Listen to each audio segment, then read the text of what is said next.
Друзья, всем привет! Вы на канале GGM, меня зовут Влад. И сегодня у меня в кадре будет такой зиловский тандем. Специально пригнал к заводу вот этот 133 с краном. Сейчас буду поднимать большой контейнер и грузить в еще одну машину завода имени Лихачева. Он нам уже знаком, буквально несколько видео назад. Так, что такое с камерой? Мы с вами испытывали эту машину, но тогда там просто был борт и контейнер в 2 раза меньше. Посмотрим, как он справится сегодня. Хотя такой прыти от 130-го, даже при наличии понижающей передачи, дифференциала, но исключительно привода на задние колеса, я, честно говоря, не ожидал. Если интересно, в конце ролика появится ссылка, так что переходите, посмотрите, как это было. Сегодня весь технический модельный ряд от одного автора, это код 76 RSK, как обычно, все ссылки оставлю в описании. И обратите, какая интересная опция сделана у бортового полуприцепа, такие направляющие. Это камера, что ж сегодня такое-то? С одной стороны, она помогает при опрокидывании оставить груз в кузове, чтобы не бежать за краном, а с другой стороны, вы еще отлично можете вот так вот грузиться, легче, чем привычно. Чуток подзаправился сейчас от 133-го. Мало ли что ждет нас на этом маршруте. Моим постоянным подписчикам эта дорога уже знакома. Мы возили к этому заводу-фабрике и погрузчики на джипах в прицепах. Там был Defender и Land Cruiser. И вот этой локации забирали, если из того, что последнее, 2 кировца на большом 4-осном КамАЗе. И вот сейчас 130-й. Давайте, наверное, переведу немножко время на более дневное. Помню, что по статистике 70 с небольшим процентов смотрят меня на мобилках, а на экранах смартфонов гораздо лучше смотрится яркая картинка, чем, к примеру, ночная.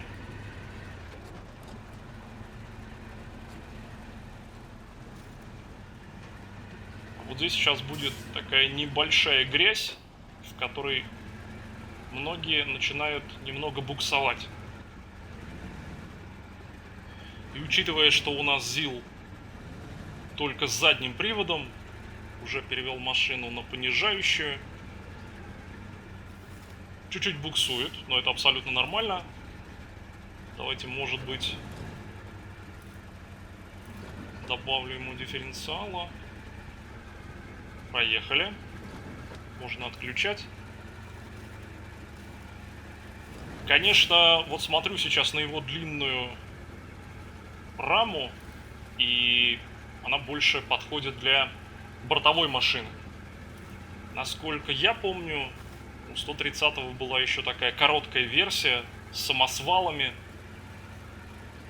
И мне кажется, для пересеченной местности с полуприцепом та бы модификация подошла лучше.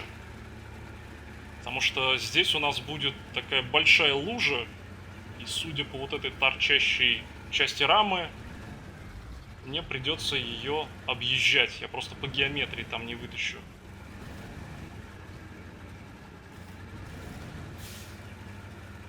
Там, где можно, я всегда стандартно залезаю во все грязи.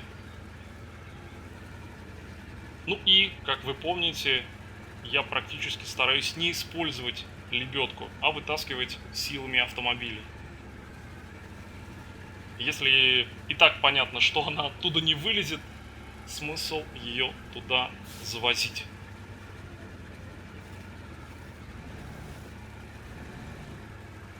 Надо будет, знаете, еще отвезти в такой же сцепке что-нибудь более колоритное.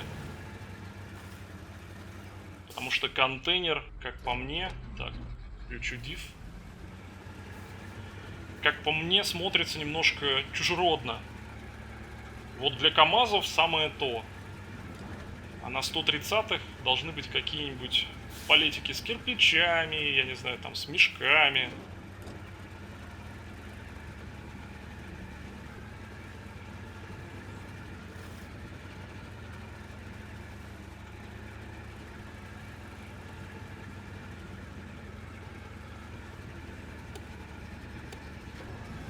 Как обычно, мы с вами не торопимся, не летим галопом, а просто аккуратно, больше такому натуральному поведению тащим наш автопоезд. Вот здесь уже прям за вот этим местом будет большущая лужа. Я сейчас постараюсь уйти в сторону.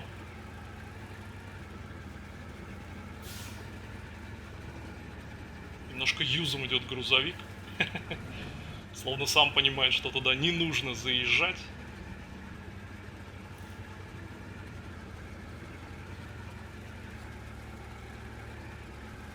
И аккуратненько обойдем по краю. Причем не только эту лужу, но я, наверное, вот здесь проеду, ой-ой-ой, чуть дальше. Там еще будет одна локация, вот этот небольшой холм. Мы с вами тогда чуть не уронили здесь 2 кировца. И удача была на нашей стороне. Я уже здесь больше ученый, знаю, где притормозить, где взять правее и левее. Вот здесь могли бы засесть как раз на брюхо. У этого полуприцепа там снизу опоры, которыми, мне кажется, очень легко цепляться за все и вся. И здесь это очень легко сделать.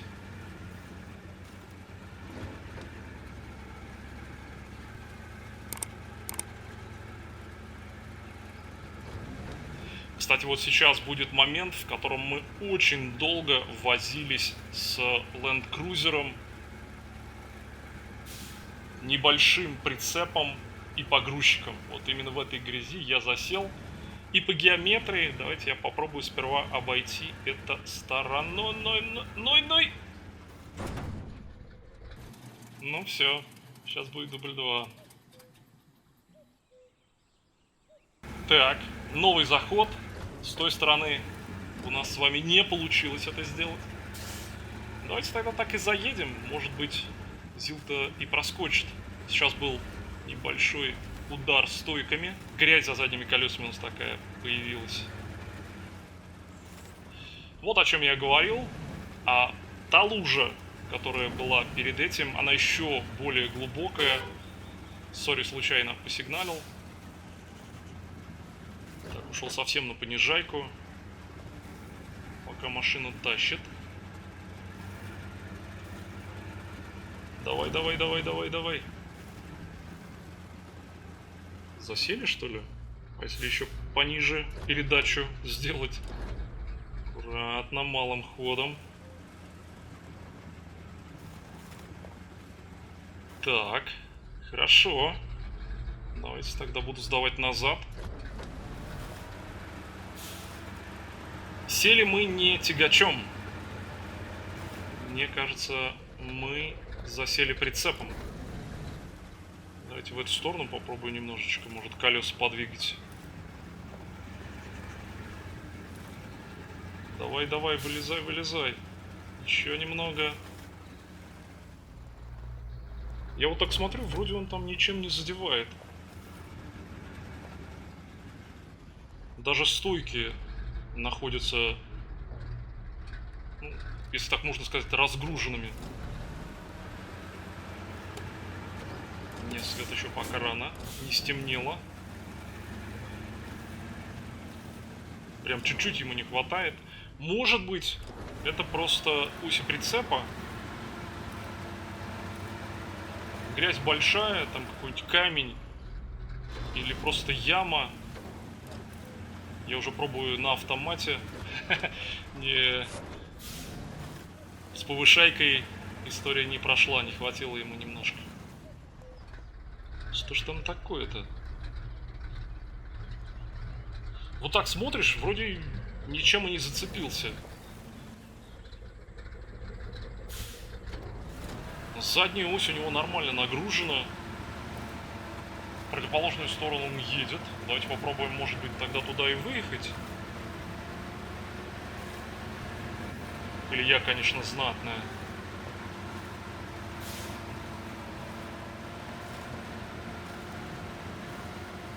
Кстати, как выяснилось, есть у нас водитель, который ездил на такой машине среди подписчиков.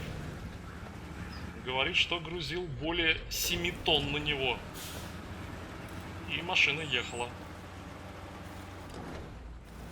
Всегда приятно видеть, что среди твоей аудитории есть знающие люди. Кстати, вот интересно услышать их мнение, как бы они проехали через вот эту локацию. И вообще, заезжали бы они сюда. А то, может быть, сказали: не, дружище, в такое место даже соваться не стоит.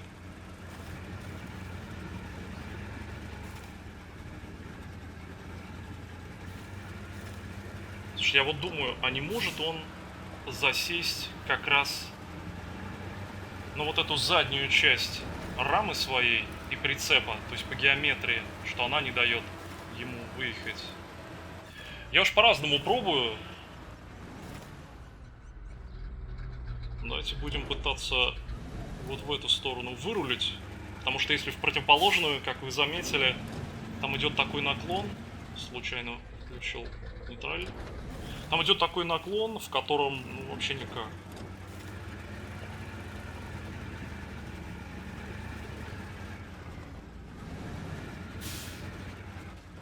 Давай, давай, давай, давай, давай.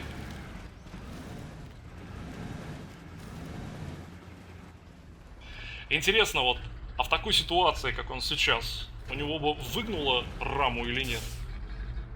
Потому что, если учитывать, что, к примеру, контейнер полный, вытащил, друзья. Мы хотели с вами как положено, а он магическим способом вытащил себя, ну, можно сказать, сам, как Мюнхгаузен, за волосы.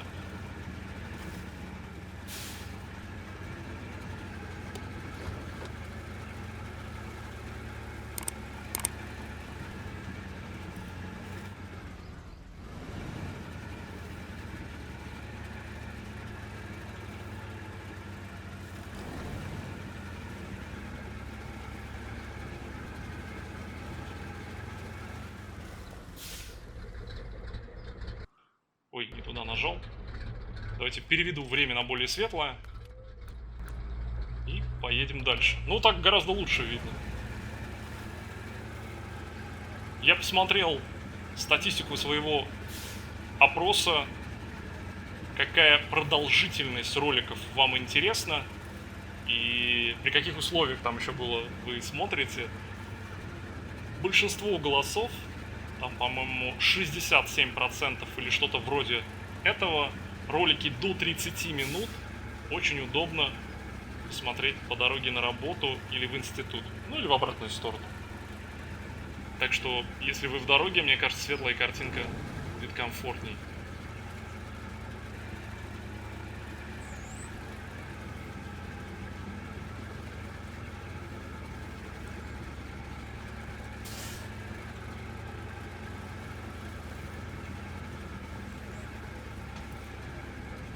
Ползем потихонечку, аккуратно, осторожно. Ух, как его там изгибает. Морда не нагружена, привода на передние колеса нет. Поэтому идут вот такие интересные телодвижения грузовика.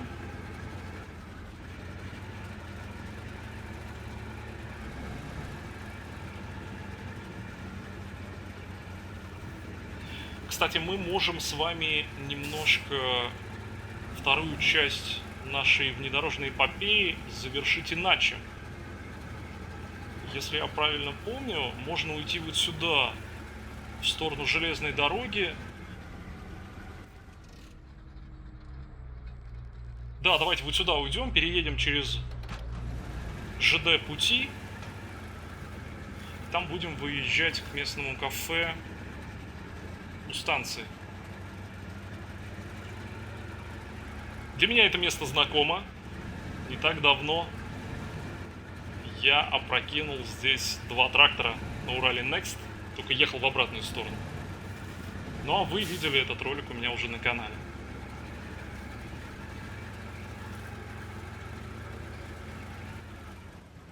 Ползет наш 130-й.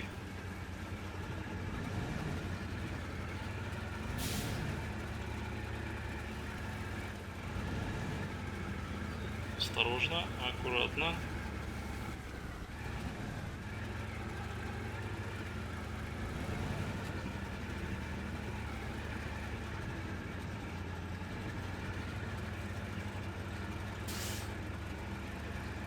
Ну, здесь, наверное, основная ситуация будет сейчас с переездом, потому что хватит ли ему дорожного просвета не зацепиться ни о чем. Я имею в виду в прицепе. Аккуратненько, осторожненько. Ну вот да, рама упирается в прицеп, и ему становится слишком тяжело, чтобы проехать. Надо взять немножко разгончика. Хотели аккуратненько, а приходится ходом. А вот про что я и говорил. Бам. Упруги.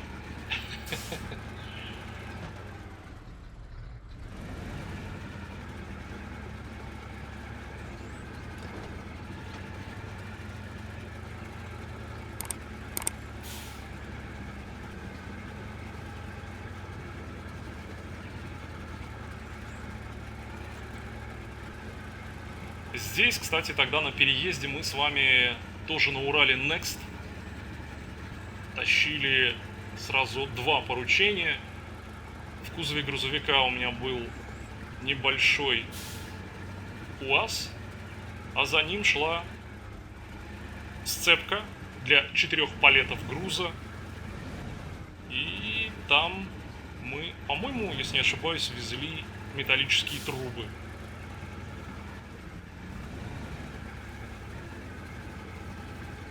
Надо подумать, чем 130-му можно загрузить передние оси. Я, кстати, обратил внимание, многие авторы модов специально делают для своих тягачей опцию по нагрузке. Что такое, мы застряли, что ли? А, нет, ямка, наверное, какая-то была. Красиво как, да? Многие авторы модов делают специальные версии для загрузки морды тягача. Там на 500 килограмм, на тонну, на 2. Клевый кадр. Вот, возможно, он станет у нас обложкой для этого видео. Не получается у меня сразу как-то быстро. Всегда или очень близко, или очень далеко. Мы с вами уже практически доехали. Здесь уже не будет ничего страшного. Каких-то злачных таких мест, как-то огромная лужа. Главное по геометрии проехать, и все.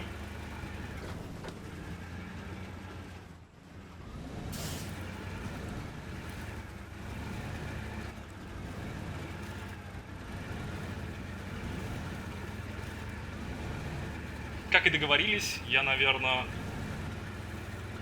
перемотаю элемент пути по асфальту и сразу перенесу нас в зону выгрузки.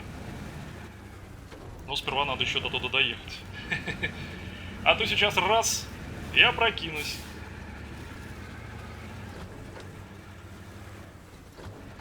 Ну так, картиночка очень приятная, да?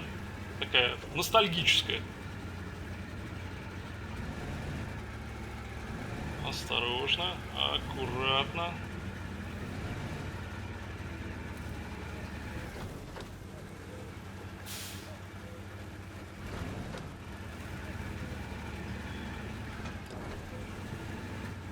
Впереди уже видна дорога. Нам осталось прям совсем чуть-чуть наших внедорожных покатушек.